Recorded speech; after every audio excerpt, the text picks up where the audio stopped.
नमस्कार दोस्तों, welcome to validation. दोस्तों, वैलिडेशन के आज के इस एपिसोड में हम ऐसी 9 गलतियां डिस्कस करने वाले हैं जो रिटायरमेंट कॉर्पस के साथ लोगों के हाथ से हो जाती है। और दोस्तों, इसका नतीजा ये निकलता है कि जिंदगी भर प्लान करके बहुत मुश्किल से रिटायरमेंट के बाद जब आप एक कॉर्पस फंड बनाते हो, जिससे आपको उम्मीद होती है कि भाई इस फंड से मेरा रिटायरमेंट का जो समय है वो बढ़िया तरह से निकल जाएगा, वो पूरा का पूरा फंड दोस्तों यहाँ पर नष्ट हो सकता है, पूरी तरह से विलुप्त हो सकता है। और दोस्तों, इसीलिए हमको इन 9 गलतियों के बारे में जानना बहुत जरूरी है जो गलतियां हमने रिटायरमेंट के बाद नहीं करनी चाहिए। दोस्तों, मैंने ऐसे कई लोग देखे जिन्होंने रिटायरमेंट के लिए पैसा तो बहुत जमा के रखा, लेकिन रिटायर होते ही दोस्तों उन्होंने कुछ ऐसी गलतियां कर दी जिसकी वजह से 65 साल की उम्र तक आते आते उनको फाइनेंशियल हार्डशिप फेस करनी पड़ रही है।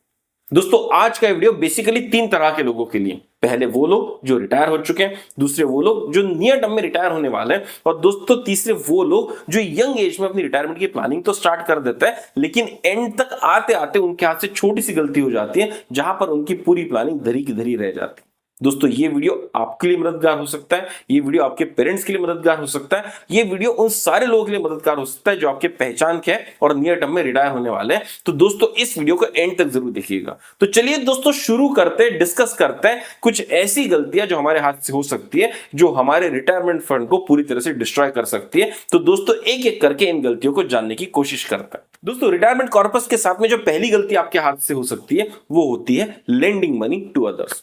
अब दोस्तों, आप किसी और को पैसा क्यों देंगे? उसके 2 से 3 कारण हो सकते हैं।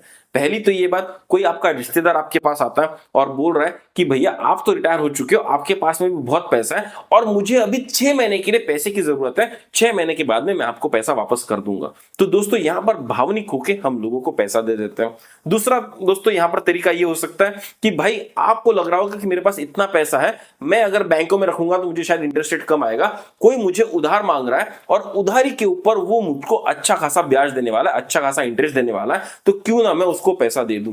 और दोस्तों, ऐसे लोग जनरली आपके दोस्त होंगे, आपके रिलेटिव्स होंगे, हो सकता है कि आपके बच्चे और बेटियां भी हो। तो दोस्तों, ऐसे केस में भी आप किसी और को पैसा दे सकते हैं। तो दोस्तों, मैं आपको यहां पर कहूंगा कि रिटायरमेंट की प्लानिंग जब आपने की थी तो आपने ये प्लानिंग खुद के लिए की थी, अपने परिवार के लिए की थी। और परिवार से दोस्तों यहां पर मेरा संबंध है आपके स्पाउस को लेकर। दोस्तों, क्योंकि जब आप 60 इयर्स के हो जाते हो तो आपके बच्चे भी बड़े हो जाते हैं। तो दोस्तों, रिटायरमेंट प्लानिंग आपको और आपके स्पाउस के लिए आपको करनी थी। और दोस्तों, ये जो हार्ड अर्न मनी आपने कमाया हुआ है, ये आपने किसी को भी लेंड नहीं करना चाहिए, भावनिक होकर भी नहीं और फाइनेंशियली प्रूडेंट होने के तरीके से भी नहीं। क्योंकि दोस्तों, रिटायरमेंट के बाद में रिटर्न ऑन कॉर्पस से ज्यादा इंपॉर्टेंट हो जाता है रिटर्न ऑफ कॉर्पस। बहुत लोग दोस्तों आपसे पैसा तो ले जाएंगे, उसके ऊपर हाई रिटर्न प्रॉमिस तो करेंगे और बोलेंगे कि आपका रिटर्न ऑन कॉर्पस हम बहुत ज्यादा बढ़ा देंगे, लेकिन दोस्तों मैक्सिमम टाइम ये देखा गया है कि आपका कॉर्पस ही रिटर्न नहीं आता। और इसीलिए दोस्तों, आपको ये गलती नहीं करनी है, वरना ऐसी गलती करने के बाद दोस्तों आप लोगों से पैसा मांगते रह जाएंगे, आपको मेंटल स्ट्रेस हो जाएगा, आपको हेल्थ प्रॉब्लम हो जाएगी। तो दोस्तों, कृपया करके जो लेंडिंग विद अदर्स का जो प्रॉब्लम है, ये आपके रिटायरमेंट कॉर्पस के साथ में ना होने दे। अपने कॉर्पस को सिर्फ और सिर्फ अपने लिए ही रखे और अपने लिए ही इस्तेमाल करें। दोस्तों, जो पहली गलती हमने यहां पर देखी, इसका जो उगम होता है वो इस कंसेप्ट से होता है कि भाई दूसरों को लगता है कि ये व्यक्ति रिटायर हो चुका है और इसके बाद में बहुत पैसा है, तो इससे जाके हमने थोड़ा सा पैसा मांगना चाहिए। लेकिन दोस्तों, जो दूसरी गलती होगी वहां पर बेसिक प्रीमाइस ये बनेगा कि आपको खुद को लगेगा कि मैं रिटायर हो चुका और मेरे पास बहुत ज्यादा पैसा है और इतने पैसे का मैं करूंगा क्या। तो दोस्तों, दूसरी गलती आप यहां पर कर सकते हो, अपने बच्चों को उस पैसे में से कुछ पैसा गिफ्ट करना। अब दोस्तों, जैसे ही मैंने कहा, बहुत लोग बोल रहे होंगे भाई हमारे बच्चों को हम पैसा गिफ्ट नहीं करेंगे तो कौन गिफ्ट करेगा। दोस्तों, मैं आपको बता दूं, आपको भले ही लग रहा होगा कि आपके पास जो रिटायरमेंट का कॉर्पस है वो बहुत बड़ा है और इतने पैसे की शायद मुझको जरूरत नहीं है, तो इसमें से थोड़ा पैसा मैं मेरे बच्ची को दे सकता हूं, थोड़ा पैसा मैं मेरे बेटे को दे सकता हूं in the form of gift, ताकि मैं उनके नजरों में हीरो बन जाऊं। लेकिन दोस्तों, मैं आपको बता दूं, रिटायरमेंट के बाद में किसी को भी हीरो बनने की कोशिश नहीं करनी चाहिए। होता यह है कि हम ऐसा समझते हैं कि हम 60 साल के बाद में तकरीबन 70 साल तक जिंदा रहेंगे और जो पैसा मेरे पास है वो बहुत ज्यादा सफिशिएंट। लेकिन रियलिटी यह है कि मेडिकल साइंस आजकल इतना प्रगत हो गया है कि अगर आप कोशिश भी करें तो बहुत मुश्किल से दोस्तों लोगों की मृत्यु 70 साल में होती है, वरना लोग जनरली आज 80 साल तक तो जीते ही है और हो सकता है कि आप 85-90 साल तक भी जीवित रहें। और दोस्तों जब आपका रिटायरमेंट कॉर्पस कहीं पर इन्वेस्टेड होता है, जहां से आपको कुछ रिटायरमेंट पेंशन टाइप की चीज आ रही है, एन्युइटी टाइप की चीज आ रही है, इंटरेस्ट टाइप की चीज आ रही है, तो दोस्तों उसका इंटरेस्ट रेट एक फिक्स्ड होता है। लेकिन महंगाई जिस रेट से बढ़ती है उसका इंटरेस्ट रेट फिक्स नहीं होता है। तो जनरली अगर आपके पास में थोड़ा बहुत पैसा है, अच्छा खासा अमाउंट है, जो आपको आज सही लग रहा है, वो हो सकता है कि महंगाई की वजह से कल आपको कम पड़ने लग जाए। और दोस्तों इसीलिए जो स्टार्टिंग का जो फंड होता है वो आपने किसी को भी गिफ्ट नहीं करना चाहिए। अगर आप अपना रिटायरमेंट का कॉर्पस पहले ही कम कर देंगे अपनी दरियादिली से, तो दोस्तों आप दूसरों की नजर में तो हीरो बन जाएंगे, लेकिन 80 साल की उम्र आते आते या 75 साल की उम्र आते आते आप खुद के लिए इतने बड़े विलन साबित हो जाएंगे कि आपको फाइनेंशियल हार्डशिप फेस करनी पड़ सकती है। तो दोस्तों भावना में मत बहिए। हीरो बनने का समय 60 साल के पहले का होता है, 60 साल के बाद का नहीं होता है, इस बात को समझिए। और दोस्तों मेरी आपसे गुजारिश रहेगी कि ना तो किसी को पैसा लेंड करें, जो मैंने पहले गलती में डिस्कस किया था, और ना ही दोस्तों पैसा किसी को गिफ्ट करें, अपने पास रखें। और अगर जरूरत पड़ती है बच्चों को तो आपको टाइम टू टाइम पे थोड़ी थोड़ी हेल्प मांगते रहेंगे। तो दोस्तों जो भी आपको पैसा रिटर्न आ रहा है, जो भी आपने पेंशन का फॉर्मुलेशन करके रखा है, उसमें से दे, ना कि आपकी एक्चुअल कॉर्पस में से। तो दोस्तों ये गलती करना आप अवॉइड करेंगे तो आपका कॉर्पस आपके पास सेफ रहेगा। दोस्तों जो तीसरी गलती रिटायर्ड लोगों के हाथ से हो जाती है वो होती है बाइंग अनवांटेड प्रॉपर्टीज।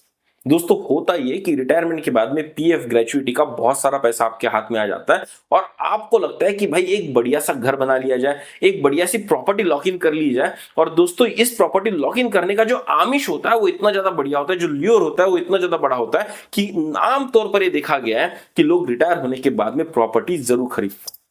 अब दोस्तों आप यहां पर कहेंगे भाई प्रॉपर्टी तो एक एसेट होती है, इसमें पैसा लगाना किस तरह से गलत हो सकता है। दोस्तों प्रॉपर्टी एक एसेट जरूर होती है, लेकिन अगर आपकी सिचुएशन ऐसी है कि आपने ऑलरेडी एक घर बना लिया, आपके सर के ऊपर ऑलरेडी एक छत है, तो जब आप दूसरी प्रॉपर्टी खरीदने के लिए जाते हैं रिटायरमेंट के बाद में, तो आपको यह समझना जरूरी है कि ये वांटेड प्रॉपर्टी है या अनवांटेड प्रॉपर्टी है। दोस्तों ये वांटेड अनवांटेड का डिफरेंस इसलिए समझना जरूरी हो जाता है क्योंकि रियल एस्टेट जो होती है वो इजीली लिक्विडेबल नहीं होती। दोस्तों अगर आपको टाइम पे इमीडिएटली कैश की जरूरत पड़ जाए तो आप इमीडिएटली हाउस को बेचकर कैश एलोकेट नहीं कर सकते हो, कैश अरेंज नहीं कर सकते हो। और दोस्तों रिटायरमेंट के बाद में कैश आपके पास होना बहुत जरूरी है, लिक्विडिटी आपके कैश की होना बहुत जरूरी है।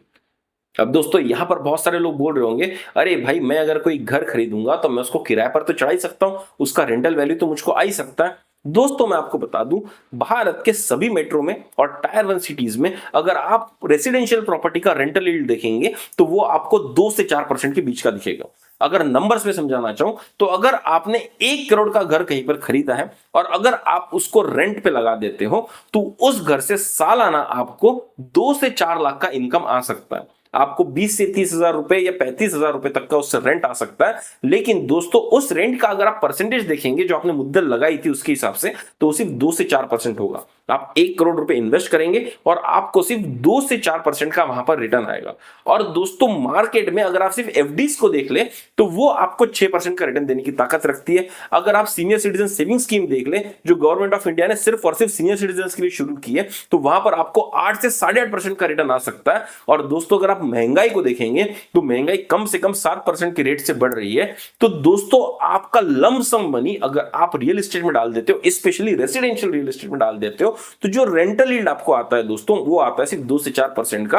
और यहां पर जब आपको एफडी में 6%, सीनियर सिटीजन सेविंग स्कीम में तकरीबन 8.5% मिल रहा है, तो दोस्तों यहां पर क्या लॉजिक बनता है कि आप 2 से 4% यील्ड आने वाले प्रॉपर्टी इंस्ट्रूमेंट में अपना पैसा इन्वेस्ट कर दो। और दोस्तों ये जो एफडी और सीनियर सिटीजन स्कीम का मैं एग्जांपल दे रहा हूं, इसकी एक और खासियत यह है कि ये सब चीजें लिक्विडेबल है। आप चाहे तो किसी भी समय पर इसको कैश कर सकते हैं, अपनी इमरजेंसी पूरी कर सकते हैं, लेकिन आप घर को इमीडिएटली नहीं बेच सकते। और जब आप डेस्परेशन में घर को बेचने के लिए जाते हैं, जब आप जरूरत में घर को बेचने जाते हैं, तो आपको वो कीमत नहीं आती जो आप एक्सपेक्ट कर रहे हो। तो दोस्तों आपको प्रॉपर्टी की वैल्यूएशन जो बढ़ रही है उससे उतना फर्क नहीं पड़ेगा, लेकिन अगर आपको जरूरत पड़ने पर कैश आपके हाथ में नहीं हो तो उससे दोस्तों आपको फर्क जरूर पड़ेगा। तो दोस्तों भले रिटायरमेंट के बाद में आपके पास में बहुत सारा पैसा हो, जरा सोचिए कि इस प्रॉपर्टी की क्या सच में मुझको जरूरत है। अगर है, जैसे आपके पास घर है ही नहीं रहने के लिए, तो आपको घर डेफिनेटली खरीदना चाहिए। तो उस केस में दोस्तों आप वांटेड प्रॉपर्टीज खरीद सकते हो, वरना तो दोस्तों आप अनवांटेड प्रॉपर्टीज को खरीदने से दूर रहें। और दोस्तों एक और क्वेश्चन मैं आपको दूंगा यहाँ पर, जनरली क्या होता है कि आपके जो रिश्तेदार होते हैं, आपके जो दोस्त होते हैं, उन सबको पता होता है कि आपके पास रिटायरमेंट के बाद बहुत पैसा होता है, और उन लोगों को अगर अपनी कोई प्रॉपर्टी बेचनी होगी तो जनरली ऐसी प्रॉपर्टी आपको चिपकाई जाती है, ये कहकर कि प्रॉपर्टी का तो वैल्यूएशन बढ़ते ही रहेगा, प्रॉपर्टी से अच्छा खासा रेंटल यील्ड भी आपको आते रहेगा। तो दोस्तों इन सब झांसों में ना पड़े, अपनी अकल यहां पर लगाए, और मैं आपको बताऊंगा जितना पैसा लिक्विडेटेड फॉर्म में आपके पास में रहेगा, कैशेबल फॉर्म में आपके पास में रहेगा, उतना पैसा दोस्तों अपने पास रखिए, और उससे जो इनकम आ रहा है उसमें दोस्तों अपनी रिटायरमेंट की प्लानिंग कीजिए, ना कि एक ऐसी रियल एस्टेट प्रॉपर्टी खरीद के जो आपके लिए एक अनवांटेड बर्डन बन जाए। दोस्तों जो चौथी गलती रिटायरमेंट कॉर्पस के साथ हो सकती है वो है बच्चों का एजुकेशन लोन अपने रिटायरमेंट कॉर्पस से क्लियर करना। अब दोस्तों इस स्टेटमेंट को बहुत सारे लोग कंट्रोवर्शियल समझ सकते हैं, क्योंकि इमोटिव पॉइंट ऑफ व्यू से देखें तो भाई बच्चों को पढ़ाना तो मेरी जिम्मेदारी थी, तो मैंने जो लोन लिया है वो तो मैंने चुकाना चाहिए, ऐसा बहुत सारे लोगों का पॉइंट ऑफ व्यू हो सकता है। लेकिन दोस्तों प्रैक्टिकली मैं आपको बताऊं, बच्चों को एजुकेट करना आपका काम था, लेकिन लोन चुकाना उनका काम है। अगर दोस्तों उनका लोन आप चुकाएंगे तो आप अपने रिटायरमेंट कॉर्पस को बहुत हद तक कम कर लेंगे, जो बिल्कुल भी सही नहीं होगा। आपने बच्चों को पढ़ाया लिखाया, इतना मजबूत बनाया कि वो दुनिया को फेस कर सके, वो दुनिया के चैलेंजेस को एक्सेप्ट कर सके। तो दोस्तों पहला चैलेंज उनके जिंदगी में यही डालिए कि वो अपना एजुकेशन लोन खुद होकर क्लियर करें। और दोस्तों मैं आपको बता दूं, एजुकेशन लोन को क्लियर करने के लिए तकरीबन 15 साल का समय किसी भी व्यक्ति को मिलता है, और ये किसी भी युवा आदमी के लिए सफिशिएंट समय होता है अपना एजुकेशन लोन पूरा करने के लिए। दोस्तों बच्चों का एजुकेशन कराना, उसको उसके लिए लोन मिल सके उसका जुगाड़ करना, उसके लिए पूरे डॉक्यूमेंट जमाना, उसको प्रॉपर फाइनेंशियल सपोर्ट देना, ये एक पेरेंट की जिम्मेदारी जरूर हो सकती है। लेकिन बच्चों का एजुकेशन लोन चुकाना ये एक पेरेंट की जिम्मेदारी बिल्कुल भी नहीं होती है। ये उस बच्चे की जिम्मेदारी है कि जिस एजुकेशन के लिए इतना पैसा खर्च किया गया है, उस एजुकेशन को यूज करके वो अच्छा खासा पैसा कमाए और अपनी मेहनत से वो पैसा चुकाए। और दोस्तों शादी से पहले आमतौर पर यह देखा गया है कि बच्चों के पास में पैसा एक्सेस होता है, अगर उसको सही तरह से चैनलाइज नहीं किया जाता है तो अनवांटेड चीजें खरीदने में ही बच्चे उन पैसे को खर्च करते हैं। तो दोस्तों उनके जिंदगी में डिसिप्लिन लगाने का एक बहुत बढ़िया तरीका यह हो सकता है कि उनका एजुकेशन लोन उनको चुकाया देना चाहिए, ना कि आपके रिटायरमेंट कॉर्पस में से आपको उसको देना चाहिए। दोस्तों बहुत सारे रिटायर्ड लोगों को यह लगता है कि बच्चे के अर्ली करियर की जो फाइनेंशियल डिफिकल्टीज है अगर मैं हटा दूंगा तो बच्चा बहुत हद तक स्ट्रीमलाइन हो जाएगा, वो बहुत बढ़िया तरह से जिंदगी में आगे करेगा, और बाद में मेरी सेवा करने के लिए तो बेटा है ही या बेटी है ही। तो दोस्तों मैं आपको बता दूं, सिचुएशन कभी भी बदल सकती है, रिलेशंस कभी भी स्ट्रेंड हो सकते हैं। तो खुद को फाइनेंशियल इंडिपेंडेंट अगर आप रखेंगे तो आप किसी भी फाइनेंशियली बर्डन नहीं बनेंगे। और दोस्तों आपको बच्चे बहुत अच्छी तरह से केयर भी करेंगे अगर आप उनके ऊपर फाइनेंशियल बर्डन के तौर पर नहीं है। तो अगर आप खुद फाइनेंशियली फ्री है तो बच्चे आपकी केयर डेफिनेटली अच्छी तरह से करेंगे, और अगर बच्चे नहीं भी करेंगे तो आप खुद की केयर करने के लिए सक्षम होंगे। तो दोस्तों याद रखिएगा, रिटायरमेंट फंड का जो कॉर्पस होता है दोस्तों वो सिर्फ और सिर्फ आपके लिए होता है, किसी भी और तरह का लोन चुकाने के लिए नहीं होता है। तो वो पैसा अपने पास रखें, बच्चों का एजुकेशन लोन बच्चों को क्लियर करने दें, आप वहां पर हाथ ना डालें। और दोस्तों अपने रिटायरमेंट कॉर्पस के साथ में इस तरह से ट्रीट करें कि ये सिर्फ और सिर्फ आपके लिए, आपके अलावा किसी और के लिए अवेलेबल है ही नहीं। दोस्तों जो पांचवी गलती आप अपने रिटायरमेंट कॉर्पस के साथ कर सकते हो वो ये होगी कि आपने अपना सारा पैसा एक ही बैंक में इन्वेस्ट कर दिया, एक ही बैंक में डिपॉजिट कर दिया। अब दोस्तों आपके आस पड़ोस में आपको कई सारे ऐसे किस्से दिख जाएंगे कि भाई किसी एक वृद्ध व्यक्ति ने अपना पैसा एक छोटी सी बैंक में रख दिया था, एक ही बैंक में पूरा डिपॉजिट कर दिया था, और किसी रीजन की वजह से वो बैंक दिवालिया हो गई, वो बैंक बंद पड़ गई, और वहां पर पूरा पैसा लोगों का नष्ट हो गया।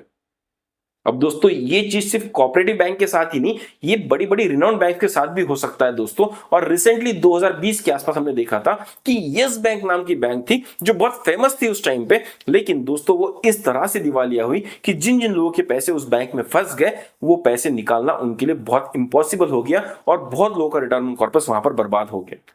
मैं यहां पर यस बैंक को बदनाम करने की कोशिश नहीं कर रहा हूं, मैं वो फैक्ट बता रहा हूं जो एक्चुअली 2020 के आसपास हुआ था और जिसकी वजह से बहुत सारे लोगों को नुकसान हुआ था।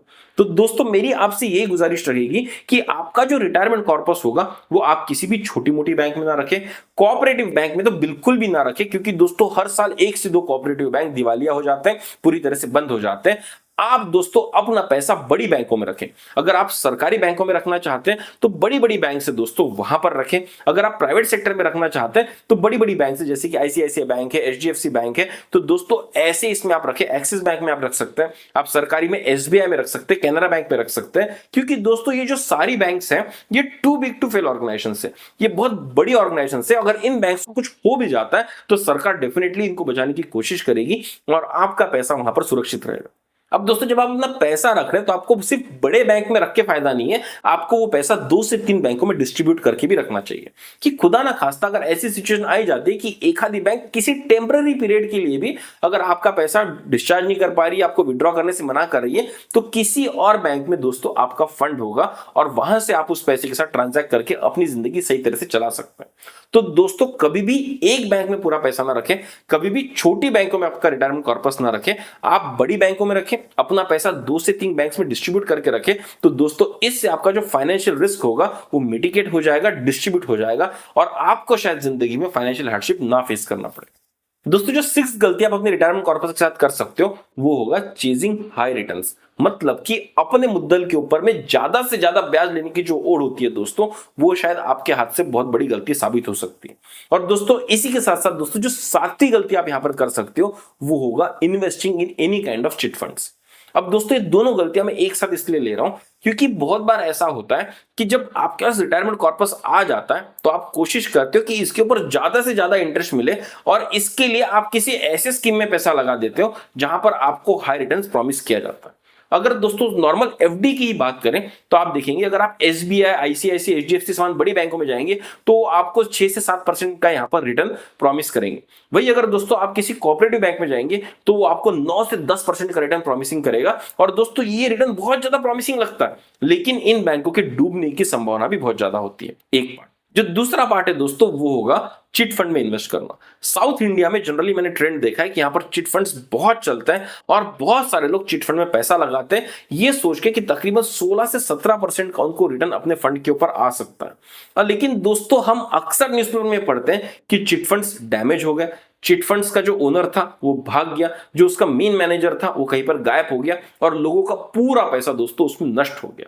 तो दोस्तों जो हाई रिटर्न्स के लिए चेस करने की जो आपकी वोड है वो आपको बहुत अच्छी तो लग सकती है, लेकिन ये आपके लिए बहुत ज्यादा डेंजरस भी साबित हो सकती है। और दोस्तों ये सारी चीजें अगर हमको करनी है तो हमारी जवानी में कर लेनी है, लेकिन रिटायरमेंट के बाद दोस्तों आपने चिट फंड से दूर रहना चाहिए, आपने किसी भी ऐसे इंस्टीट्यूशन में पैसा रखने से दूर रहना चाहिए जहां पर हाई इंटरेस्ट आपको प्रॉमिस किया जा रहा है लेकिन उस जगह की या उस इंस्टीट्यूशन की स्टेबिलिटी बहुत ज्यादा प्रॉमिस नहीं है। दोस्तों जो तीसरी चीज मैं यहां पर देखता हूं, बहुत सारे लोग 2% के इंटरेस्ट रेट पर अपना पैसा चलाते हैं कि भाई सालाना तकरीबन 24% इंटरेस्ट रेट आ जाएगा, और अगर उन्होंने अपना पैसा डिस्ट्रीब्यूट करके 4-5 लोगों को भी दिया, उसमें से 2 लोग भी अगर पैसा देने से मना कर दे तो उनको बहुत स्ट्रेस आ जाता है। और बुढ़ापे की एज में दोस्तों अगर आप देखेंगे ये छोटा छोटा स्ट्रेस आपको बहुत ज्यादा हेल्थ वाइज नुकसान कर जाता है। तो दोस्तों ऐसा कोई भी स्ट्रेस मत लीजिए, गवर्नमेंट अप्रूव्ड इंटरेस्ट रेट्स के ऊपर ही दोस्तों अपना पैसा इन्वेस्ट कीजिए।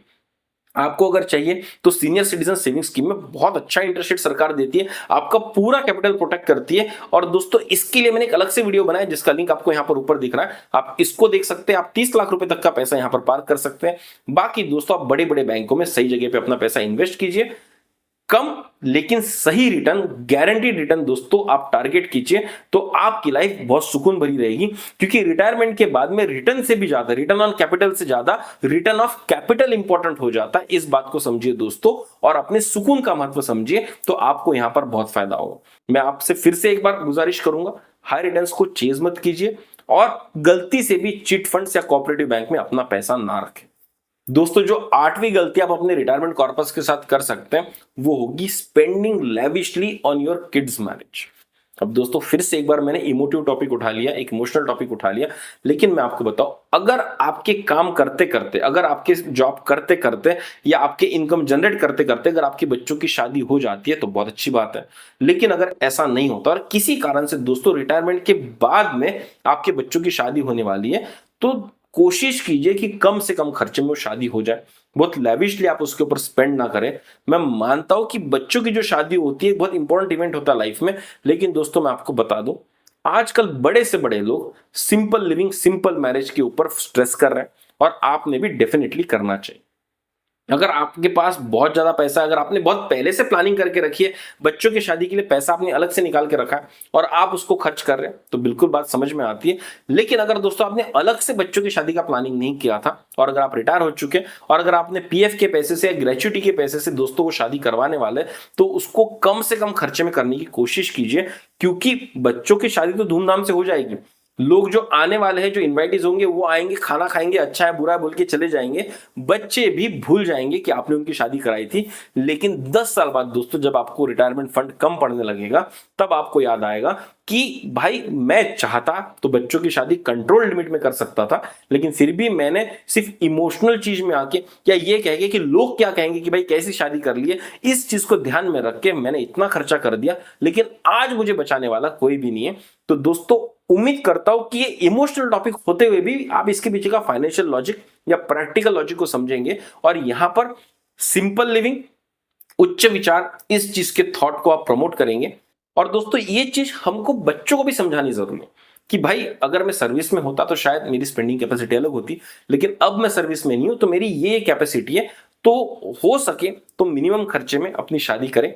और जहां तक ऐसा देखा गया है कि लड़कों की शादी के लिए माँ बाप तो लड़कों को कह भी सकते हैं कि भाई तुम भी अपनी शादी के लिए कंट्रीब्यूट करो, सिर्फ मेरी जिम्मेदारी नहीं है आपकी शादी कराना, ये तो लड़कों ने खुद भी उसमें कंट्रीब्यूट करना चाहिए। लेकिन जब लड़कियों की बारी आती है तो सिचुएशन थोड़ी सी हमारे समाज को मद्देनजर रखते बदल जाती है, वहां पर माँ बाप को खर्चा करना ही पड़ता है।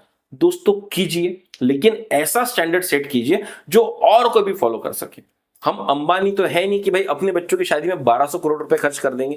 तो दोस्तों हम अगर ऑर्डिनरी इंसान है तो ऑर्डिनरी इंसान के स्टैंडर्ड से हमको खर्चे करने चाहिए और दूसरों के लिए भी ऐसा एग्जांपल सेट करना चाहिए कि भाई साधा रहो, ऊंचा सोचो और बच्चों को बढ़िया संस्कार दे, बच्चों को सेल्फ डिपेंडेंट करे, उनको इंडिपेंडेंट करे। तो दोस्तों वहां पर आपको ज्यादा फायदा होगा, ना कि उनके शादी पर खर्चा करते हुए। क्योंकि दोस्तों जो पैसा चला जाएगा, उस पैसे से जिनकी शादी हुई है वो भी कुछ समय बाद भूल जाएंगे, जिस पैसे का खाना लोगों ने खाया वो भी कुछ दिन बाद भूल जाएंगे, लेकिन वो पैसा आपको हमेशा के लिए याद रखेगा। तो दोस्तों वो पैसा आपको याद रहेगा तो याद कैसी होगी, पॉजिटिव या निगेटिव, ये आपके ऊपर डिपेंड करता है। तो ये मेरी सलाह है कि आप अगर रिटायर हो चुके हैं और बच्चों की शादी कर रहे हैं तो कम से कम खर्चे में करें, उनको भी समझाएं और खुद भी समझें। दोस्तों जो 9th गलती आपकी रिटायरमेंट के पैसे के साथ हो सकती है, उसमें शायद आप कम रिस्पॉन्सिबल रहे, कोई और ज्यादा रिस्पॉन्सिबल हो सकता है। और दोस्तों उस गलती को मैं कहूंगा ऑनलाइन आईटी फ्रॉड्स। दोस्तों आपने फिशिंग विशिंग नाम के टर्म्स तो जरूर सुने होंगे और ऐसा जनरली ओल्ड एज लोगों के साथ में बहुत देखा गया है कि उनके फोन नंबर पर ओटीपी आता है, कोई उनको कॉल करता है और उनसे ओटीपी लेकर उनका बैंक अकाउंट पूरी तरह से खाली कर देता है। ऐसी घटनाएं आज की दुनिया में बहुत ज्यादा बढ़ रही है। तो दोस्तों इस चीज से बचना हमारा कर्तव्य बन जाता है, हमारी जिम्मेदारी बन जाती है। और उसके लिए क्या किया जा सकता है, उसके लिए 4 से 5 टिप्स दोस्तों मैं आपके साथ यहां पर शेयर करना चाहूंगा। दोस्तों पहला टिप तो मैं आपको यह दूंगा कि फोन के ऊपर कोई भी अनवांटेड एप्स आप इंस्टॉल ना करें, क्योंकि जनरली ऐसा देखा गया है कि ओल्ड एज में हमारी कॉग्निटिव पावर थोड़ी सी कम हो जाती है, हम ये समझने में असमर्थ हो जाते हैं कि भाई कौन सी चीज काम आएगी, कौन सी चीज सेफ है। और ये डिफरेंशिएशन जब हम नहीं कर पाते तो हमारे फोन्स में, स्मार्टफोन्स में गलती से कुछ ऐसे लिंक क्लिक कर देते हैं जिससे बहुत सारे एप्स डाउनलोड हो जाते हैं जो आपके फोन को रीड कर सकते हैं, आपके फोन पे आने वाले एसएमएस को रीड कर सकते हैं, उसमें छुपे हुए ओटीपी को रीड कर सकते हैं और आपके बैंक अकाउंट को पूरी तरह से खाली कर सकते हैं। तो दोस्तों कोई भी अनवांटेड ऐप ना इंस्टॉल करें, किसी भी अननोन लिंक को क्लिक ना करें। और दोस्तों हो सके तो आपके बैंक से जो लिंक फोन नंबर है दोस्तों, उसको एक छोटे फोन में डाल दिए, जो नोकिया सैमसंग के छोटे छोटे फोन आते हैं ना बटन वाले, उसमें डाल के रखिए, जो स्मार्ट नहीं होते। दोस्तों मैं आपको बता दूं, अनस्मार्ट फोन में अपना बैंक से रिलेटेड सिम कार्ड रखना सबसे अच्छी स्मार्ट मूव हो सकती है। क्योंकि अगर गलती से आपने अपने फोन में ऐसा सॉफ्टवेयर डाउनलोड कर दिया जो आपका एसएमएस रीड कर सकता है, आपके स्मार्टफोन में से रीड कर सकता है, लेकिन अगर उस फोन में वो एसएमएस आने ही नहीं वाला तो सामने वाला किस तरह से रीड करेगा। तो दोस्तों एक अनस्मार्ट फोन में अपना सिम कार्ड रखना जो बैंक से लिंक्ड है, एक बहुत ज्यादा स्मार्ट मूव हो सकती है। अगर हो सके तो इस ऑप्शंस को जरूर इंप्लीमेंट कीजिए। जो दूसरी चीज आपको ध्यान रखनी है कि अगर आपको फोन करके कोई भी आदमी आपके फोन पे आया हुआ किसी भी तरह का ओटीपी पूछता है, वन टाइम पासवर्ड पूछता है, तो बिल्कुल भी मत दीजिए, बिल्कुल आप फोन कट कर दीजिए। अब दोस्तों यहां पर बोल सकते हैं कभी कभी हमारे बच्चे को ट्रांजैक्शन कर रहे होते हैं और उनको ओटीपी देना पड़ सकता है, तो वो किस तरह से दिया जाए। तो दोस्तों अगर बच्चे आपके पास है, आपके आंखों के सामने और ये ट्रांजैक्शन कर रहे हैं तो बिल्कुल उनको ओटीपी दीजिए। अगर वो दूर है और आपको फोन करते हैं तो सिर्फ फोन मत कीजिए, आप उनको वीडियो कॉल कीजिए व्हाट्सएप के थ्रू या किसी भी और ऐप के थ्रू, और दोस्तों पूरा कंफर्म कीजिए कि ये वही लड़का है या वही लड़की है जिनको मैं जानता हूं, जिनको मैंने ट्रांजैक्शन करने के लिए ऑथराइज किया है, और उसी के बाद उसको वीडियो कॉल पर ही ओटीपी दे, वरना बिल्कुल भी ना दे। क्योंकि आजकल एक डीप फेक नाम की चीज चल रही है जहां पर आवाजें कॉपी की जा सकती है, जहां पर इनफैक्ट वीडियो भी कॉपी किया जा सकता है, लेकिन रैंडमली अगर आप दोस्तों वीडियो कॉल लगाएंगे तो ये कॉपी होने का चांस बहुत कम होता है। और दोस्तों अगर हो सके तो मैं आपको छोटा सा टिप देता हूं, यहां पर अपने बच्चों के साथ में फाइनेंशियल ट्रांजैक्शन करते वक्त फोन पे एक कोड सेट कर लीजिए। कोई भी एक ऐसे गाने का नाम सेट कर लीजिए, या कोई भी एक ऐसे फेवरेट मिठाई का नाम अपने सेट कर लीजिए, या कोई भी एक ऐसी चीज का नाम सेट कर लीजिए जो जिसका आंसर सिर्फ आपको और आपके बच्चों को ही पता होगा। जैसे कि फॉर एग्जांपल मेरी फेवरेट मिठाई क्या है, मेरी फेवरेट मिठाई रसमलाई है। तो जब भी कोई आपको फोन करता है और पूछता है कि भाई आपके फोन पे ओटीपी आया, पापा पापा मुझे ओटीपी दे दो, तो आप उसको पूछ सकते हैं, पहले आंसर दो कि भाई मेरी फेवरेट मिठाई क्या होगी। अगर वो सही आंसर देता तो उसको दो, वरना फोन कट कर दो सर, वो एक फिशिंग कॉल हो सकता है, ये आपको ट्रैप किया जा सकता है। सुनने में ये चीजें जो मैं बता रहा हूँ बड़ी कॉमेडी लग रही होंगी आपको, बहुत नॉनसेंसिकल लग रही होंगी, लेकिन दोस्तों जब पैसा चला जाता है ना तब किसी को भी कॉमेडी नहीं लगती। तब इतना बड़ा आघात आपके फाइनेंशियल स्टेटस के ऊपर हो जाता है कि आप सोच नहीं सकते। दोस्तों कुछ देर पहले मैंने आपको एक छोटी सी टिप दी थी कि आपका जो पैसा है आप 3 से 4 बैंकों में अलग अलग जगह छोटे छोटे अमाउंट में रख सकते हो। तो उससे होगा ये कि भाई अगर आपका पैसा किसी एक बैंक में फ्रॉड के थ्रू चला भी जाता है तो आपका बाकी पैसा बचा रहेगा, तो और आप उसका सावध भी हो जाएंगे, तो आपका पैसा बचने की संभावना बहुत ज्यादा बच जाती है। दूसरी चीज दोस्तों आप ये कर सकते हो कि बाकी ऐसे अकाउंट जहां पर आपके एफडीज है, बड़े बड़े अमाउंट्स रखे हुए हैं, उसको ऑनलाइन सिस्टम से ना लिंक करें, और रोजमर्रा की जिंदगी के लिए जो चीज आपको लगती है, जहां से आपकी पेंशन आ रही है, जहां से आपको इंटरेस्ट आ रहा है, जहां पर आपको एन्युटी बेसिस पर कोई पैसा आ रहा है, रेगुलर मंथली इनकम आपकी जनरेट हो रही है, तो दोस्तों वो एक ऐसे अकाउंट में रखें जिसको आप ऑनलाइन तरीके से यूज कर सके। तो दोस्तों ऐसे फंड में अगर आपके साथ फ्रॉड हो भी जाता है, क्योंकि उसमें पैसा कम रहेगा तो आपको नुकसान कम होगा। तो दोस्तों इस चिप के ऊपर भी दोस्तों आप वर्क कर सकते हो। एक और चीज आप ये कर सकते हो कि अगर आपको क्रेडिट कार्ड की समझ है तो आप क्रेडिट कार्ड के थ्रू ही अपने सारे खर्चे कर सकते हो। दोस्तों होता ये कि क्रेडिट कार्ड के ऊपर में एक लिमिट होती है, उस लिमिट के ऊपर चाहकर भी कोई आपके साथ खर्चा नहीं कर सकता, आप खुद भी उस लिमिट के ऊपर खर्चा नहीं कर सकते। तो एक बहुत अच्छा सिस्टम होता है खुद के खर्चों को लिमिट करने का, या अगर ऑनलाइन फ्रॉड हो जाए तो उस फ्रॉड को लिमिट करने के लिए। और अगर आपके साथ ऑनलाइन फ्रॉड हो भी जाता है तो आप तुरंत ही क्रेडिट कार्ड कंपनी को फोन करके अपना क्रेडिट कार्ड ब्लॉक कर सकते हो, और 2 दिन का समय दोस्तों आपके पास होता है जहां पर वो पैसा सेफ माना जाता। तो दोस्तों क्रेडिट कार्ड यूज करना भी एक बहुत अच्छा तरीका हो सकता है। तो खुद को ऑनलाइन फ्रॉड से बचाने की पूरी कोशिश कीजिए। हो सके तो जो आपका ऑनलाइन लिंक्ड अकाउंट है उसका सिम कार्ड छोटे फोन में अलग तरह से रखें। हो सके तो अपना पैसा अलग अलग बैंकों में रखें। अपनी रोजमर्रा की जिंदगी का लगने वाला पैसा एक ऐसे बैंक में रखें जो शायद ऑनलाइन लिंक्ड होगा, वहां अगर थोड़ा बहुत नुकसान हो भी जाता है तो आप सहन कर सकते हो। और अगर कोई भी आपको फोन पर ओटीपी मांगता है तो उसको ना दे, और अगर आपके बच्चे फोन करके ओटीपी मांगते हैं तो एक कोई ऐसा पासकोड बना ले कि जिस सवाल का आंसर देने के बाद ही आप श्योर हो सके कि ये आपका बच्चा ही है, तभी उसको दोस्तों पासकोड दें। ये छोटी छोटी टिप्स है जो आपको आईटी फ्रॉड से दूर रखने में बहुत मदद करेंगी, खुद को बचाने के लिए बहुत मदद करेंगी। तो दोस्तों आज के इस वीडियो में 9 ऐसे तरीके देखे जिससे आपके रिटायरमेंट कॉर्पस का फंड नष्ट हो सकता था, उसका नुकसान हो सकता था। मैं उम्मीद करूंगा दोस्तों आपको ये वीडियो पसंद आया, और इसमें छोटी मोटी टिप्स मैंने आपको दी है ये शायद आपके जिंदगी में काम आए और आपके रिटायरमेंट कॉर्पस को सेफ रखने में आपके लिए मददगार साबित हो। अगर दोस्तों आपको इस वीडियो में वैल्यू दिखा है तो जरूर शेयर कीजिए अपने दोस्तों के साथ, अपने परिवारजनों के साथ, ताकि उनकी जिंदगी में भी एक छोटा सा वैलिडेशन हो सके। अगर दोस्तों आपको लगता है कि मैंने कुछ वीडियो में गलत बता दिया तो कमेंट बॉक्स में कमेंट करके जरूर बताइएगा। अगर आपको मेरी कोई बात पसंद आई है तो वो भी दोस्तों आप कमेंट बॉक्स में कमेंट करके बता सकते हो। तो चलिए दोस्तों जल्दी मिलेंगे एक नए डिस्कशन के साथ में, तब तक के लिए सब्सक्राइब करते रहे हमारा चैनल वैल्यू एडिशन। धन्यवाद।